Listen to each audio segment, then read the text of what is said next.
नमस्कार दोस्तों, मैं आज आपके लिए लेकर आई हूँ जेठ मास का 12वां अध्याय। चलिए आरंभ करते हैं। यमदूत कहने लगा कि जो कोई पृषभ वंश में एकादशी के व्रत को करता है वह दुखों को प्राप्त नहीं होता। जेठ मास की दोनों एकादशी भगवान पक्षनाभ के दिन है। जब तक मनुष्य इन दोनों में व्रत नहीं करता उसके शरीर में पाप बने रहते हैं। हजारों अश्वमेध सैकड़ों वाजपेयी यज्ञ एकादशी व्रत की 16 कला के बराबर भी नहीं है। एकादशी के दिन व्रत करने से 11 इंद्रियों से किए सब पाप नाश हो जाते हैं। गंगा गया काशी, पुष्कर कुरुक्षेत्र, यमुना चंद्रभागा कोई भी एकादशी के तुल्य नहीं है। इस दिन व्रत करके मनुष्य अनायास ही वैकुंठ लोक को प्राप्त होता है।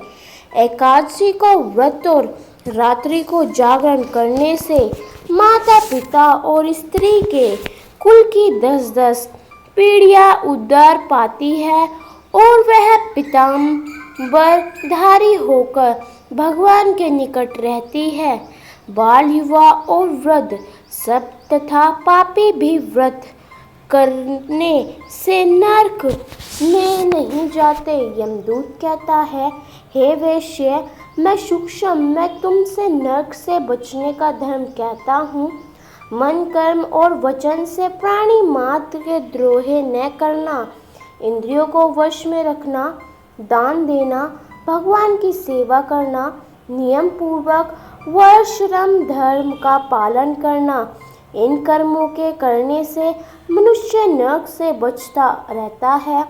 स्वर्ग प्राप्त करने की इच्छा से मनुष्य गरीब भी हो तो भी जूता, छतरी, अत्र, धन, जल कुछ न कुछ दान देता रहे। दान देने वाला मनुष्य कभी यम की यातना को नहीं भोगता तथा दृढ़ और धनी होता है। बहुत कहने से ही क्या, अधर्म से ही मनुष्य बुरी गति प्राप्त होता है।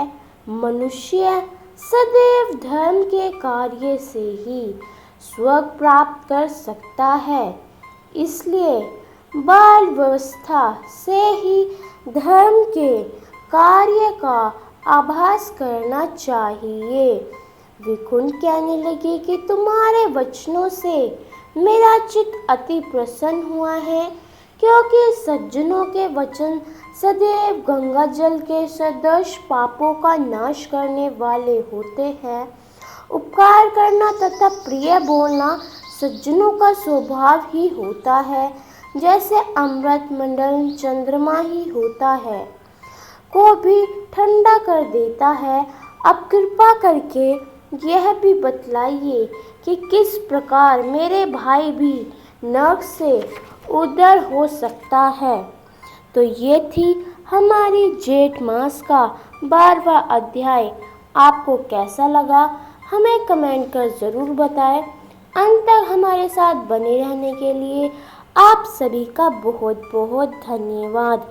और हाँ, आगे आने वाले दिनों में हमारे चैनल पर बहुत से जेठ मास के अध्याय और एकादशियों की कहानी आने वाली है। आप उन्हें अवश्य सुने और हमारे साथ ऐसे ही बने रहे।